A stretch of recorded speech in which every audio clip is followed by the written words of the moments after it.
종합제TV 시청자 여러분 안녕하십니까. 2021년 3월 5일 금요일 오전 11시 반입니다. 1시간 30분 전에 공개된 한국갤럽 주간 여론조사 결과를 보고해 드리겠습니다.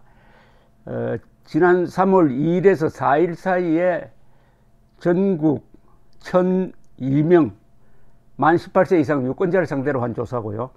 표본 오차 플러스 마이너스 3.1%입니다. 그런데 여기에 아주 흥미로운 결과가 나왔습니다. 우선 대통령 직무수행평가는 요사이 거의 고정이 됐습니다. 대통령 잘한다 40%, 잘 못한다 51%. 작년 12월부터 거의 변함이 없습니다. 그것은 생략하고 넘어가고, 그 다음에 이 정당 지지도입니다. 정당 지지도에 변화가 지금 생기고 있습니다. 정당 지지도에서 지난주에 비해서 더불어민주당이 크게 떨어졌습니다. 지난주 36%, 일주 사이에 32%로 떨어졌습니다. 4%포인트가 주 단위로 떨어지는 것은 요거는 폭락이라고 불러야 됩니다. 그리고 국민의힘은 1%가 올랐어요. 23%에서 24%. 그리고 무당층이 많이 늘었습니다. 26에서 30%로 늘었습니다. 자, 그런데 이 서울과 부산이 흥미롭습니다. 서울과 부산에서 어떻게 되느냐가 이게 선거에 반영이 됩니다. 4월 7일 부산시장, 서울시장 보궐선거에 요게 바로 반영이 되는데, 여기서 지난주와 이게 비교가 돼야 되는데, 요약을 하면은 국민의힘이 크게 오르고 민주당이 크게 떨어졌습니다. 그러니까 서울, 부산에서, 특히 부산에서 크게 떨어졌습니다. 이 말은 무슨 뜻이냐? 가덕도 공항 미끼를 던졌는데 부산, 울산, 경남 사람들이 그 미끼를 물지 않고 뱉어 버렸다 하는 조사가 연일 이어지고 있는데, 이번 조사도 그것을 재확인시켜 주는 것이라고 판단이 됩니다.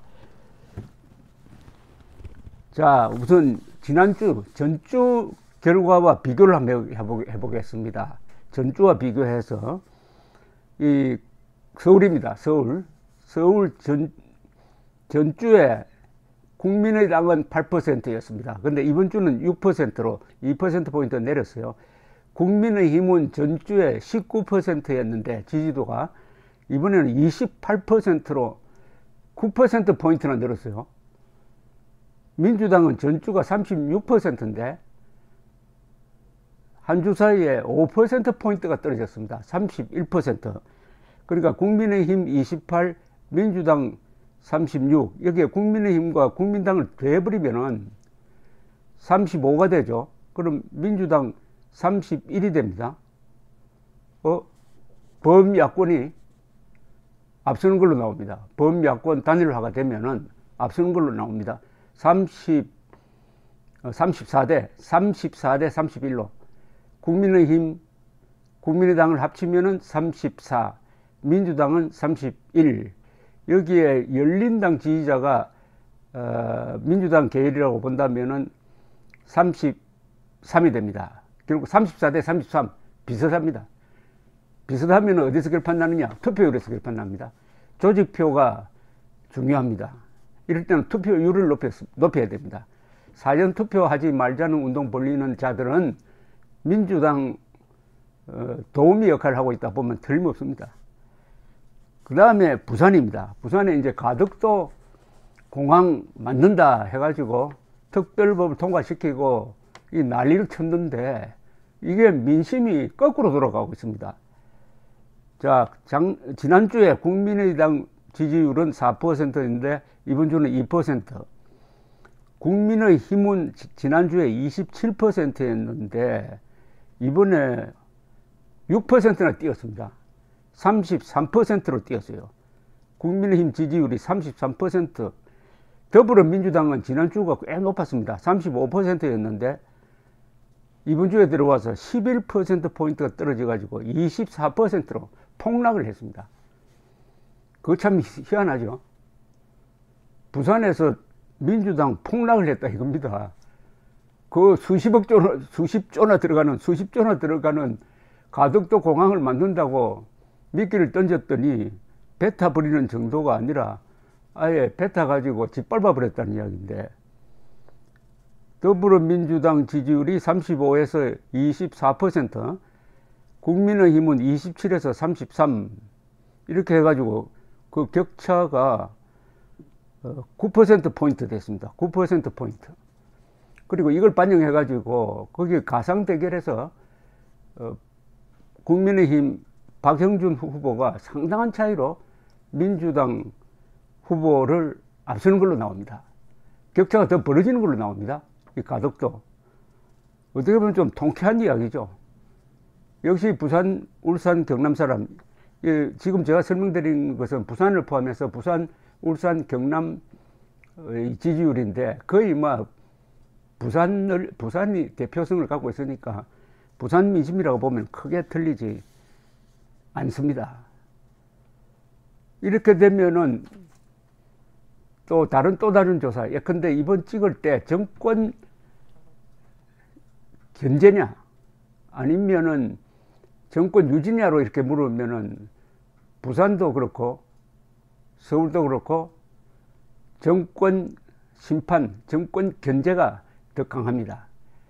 이렇게 종합해서 보면은 이제 범야권이 서울에서 단일화를 근사하게 하면은 성산이 있다. 더구나 어제 윤석열 총장의 이 사태로, 드라마틱한 사태로 정권 심판론, 특히 이 정권 심판론은 민주당의 강경평화에 대한 심판입니다. 얼마나 죄를 지었는지 검찰을 해체를 하겠다는 이런 거의 국정문란 수준의, 국헌문란이죠. 국헌문란 수준의 말도 아닌 법치 파괴, 민주주의 파괴, 독재화로 가는 길을 밀어붙이겠다고 하니까 윤석열 총장이 사퇴를 했는데, 그 사퇴하는 논리와 그 이야기를 들어보면 정치하겠다는 겁니다. 정치. 그러니까 윤석열 총장이 등장해가지고, 이제 전 총장입니다. 전 총장이 등장해가지고 만약 이 선거판에 뛰어든다고 그러면은 어떻게 되겠습니까? 저는 부산 서울시장 선거에서 범야권 후보가 이길 거라고 봅니다. 거기에 윤석열 총장이 어떤 역할을 하느냐, 이미 역할을 하고 있어요. 정권 심판론에 힘을 더하는 역할을 하고 있는데, 여기서 자신의 정치적 입지를 굳힐 수도 있겠다, 이렇게 생각됩니다. 제가 여러 번 이야기했습니다. 부산, 역사적으로 봐서 부산은 선거를 가장 잘하는 사람들이다. 그건 부산 사람들이 특히 뭐 머리가 특출하고 한 게 아니라 이 마음이 열려 있고, 그 지역의 특성상 이게 항구로서 오랫동안 외국 문물을 받아들이고, 또 나라가 위태로울 때는 부산 교도부를 통해서 나라를 지키고, 그리고 경상도 정권이라도 잘못하면 들고 일어나고 하는 이런 정의감, 개방성, 그리고 그것을 행동에 옮기는 이런 게 사실은 대한민국에서 굳이 민주 성지를 찾는다면은 그것은 광주가 아니고 부산입니다. 그게 이번 선거에서 부산 사람들의 정의감에 불을 붙인 거 아니냐는 생각이 듭니다. 야, 이런 식으로 가덕도 공항 이렇게 만들어주면 우리를 찍어야지 하는 데 대해서 부산 사람들이 가지고 있는 독특한, 그걸 부산 사람들 말로 뿔뚝 성격이라고 그러는데, 욱하는 성격을 건드린 거 아니냐 하는 생각이 듭니다. 그 부산 사람들 괜히 건드려가지고 이 정권이 낭패를 보지 않을까요? 왜냐하면 부산은 오거돈, 박원순 그렇지만 여러 가지 봐서 포기해야 할 선거였습니다. 그런데 그것까지 차지하겠다는 것은 꼼수가 있었죠. 무슨 꼼수냐? 가덕도를 던져가지고 대구, 부산을 서로 싸우게 만들고, 경상도를 남도, 북도 서로 이간질 시켜서 내년 대선 때 경상남도 지역을 잡겠다 하는 이런 꼼수로 했다가 이게 역작용이 납니다. 역작용이. 이런 예가 한두 번이 아닙니다. 1985년 2.12 총선 때도 그 당시에 전두환 정권이 그런 비슷한 꼼수를 썼다가 국민들이 분노해가지고 판을 뒤엎어버렸습니다. 똑같은 일이 이번에 일어날 것 같습니다. 투표장에서 자유와 법치와 민주주의를 지킬 수 있다는 희망이 보입니다. 감사합니다.